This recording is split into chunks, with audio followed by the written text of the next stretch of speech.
ଆଉ ଗୋଟେ ସମୟ ଆସିବ କହିଛନ୍ତି ମହାପ୍ରଭୁ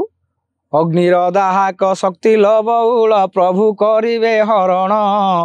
ପରମାଣୁ ବୋମା ଜାଲାଗି ଗାରିମା ଶୀତଳ ହୋଇବ ଜାଣ। ଏମିତି ଗୋଟେ ସମୟ ଆସିବ ରୁଷ ତାର ଆମେରିକା ତାର ମିସାଇଲ ପକେଇଦେବ ରାସାୟନିକ ଦ୍ରବ୍ୟ ଛାଡ଼ିଦେବ ଯେ ଯାହା ଅସ୍ତ୍ର ଯିଏ ମାନେ ସେ ସବୁ ପକେଇଦେବେ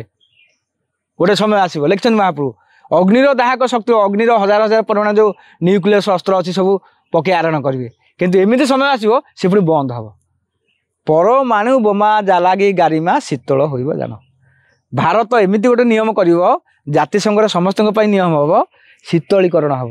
ମାନେ ପାସ୍ ହବ ଯେ କେହି ଆଉ ଫୁଟେଇ ପାରିବେ ନାହିଁ ସେଇ କଥା ବି ଲେଖା ଅଛି ପରମାଣୁ ବୋମା ଜାଲାଗି ଗାରିମା ଶୀତଳ ହୋଇବ ଜାଣ। ଶୀତଳୀକରଣ ହବ କଣ ଶୀତଳୀକରଣ ହବ ଜାତିସଂଘରେ ପାସ୍ ହବ ଆଉ କେହି